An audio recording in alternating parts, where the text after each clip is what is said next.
Hey guys! Friday morning காலையில எந்திரிச்சு வாசல் பெருக்கிட்டு சின்னதா ஒரு கோலம் போடலாம் அப்படின்னு சொல்லிட்டு வந்தேன்.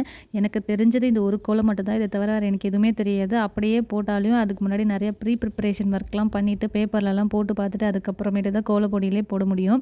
ஆ இதையே வந்து பல வருஷமா எங்கேயாச்சும் கோலம் போட சொன்னாங்கன்னா, இத மட்டும் தான் போட்டு ஒட்டிட்டுருக்கேன். கோலம்லாம் போட்டு முடிச்சுட்டு வீடெல்லாம் தொடச்சதுக்கப்புறம் தான் என்ன பிரேக்ஃபாஸ்ட் செய்றதுன்னே யோசிச்சோம் நாங்க. சரி தோசை மாவும் இல்ல. அதனால வேற ஆப்ஷனே இல்ல எங்களுக்கு. உப்புமாவே செஞ்சு சாப்ட்டுருவோம் அப்படின்னு சொல்லிட்டு உப்புமாவே செஞ்சாச்சு.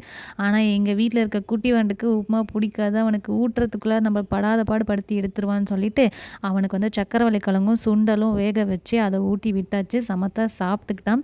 நாங்க வந்து உப்புமா, அதுக்கப்புறம் இந்த சர்க்கரைவள்ளி கிழங்கு, சுண்டல் இதெல்லாம் வச்சு எங்களோட பிரேக்ஃபாஸ்ட்டு முடிச்சுக்கிட்டோம். ரீசென்ட்டா Flipkartலேருந்து இந்த துணி காய போட வைக்கிறதுக்காக ஒரு ஸ்டாண்ட் ஒண்ணு ஆர்டர் போட்டிருந்தோம். வீட்டுக்கு முன்னாடி இந்த பால்கனியிலேயே வந்து டவல்லாம் காய போட்டோம்னா, ஒரு டைம் காத்துக்கு பறந்து போய் கீழ விழுந்துருது. அது ஒரு டைம் மாடிக்கு எடுத்துட்டு போய் காய வைக்கிறது கொஞ்சம் சிரமமா இருந்துச்சு. இது எல்லாமே டிஸ்மேண்டில் பண்ணி குடுத்துருந்தாங்க. நாங்களே மேனுவல் பார்த்து ஃபிக்ஸ் பண்ணிக்கிட்டோம். ஸோ இப்போ காய போடுறதுக்கு ரொம்ப கம்ஃபர்டபுளா இருக்கு. எங்க வேணாலும் நகர்த்தி வச்சுக்கலாம்.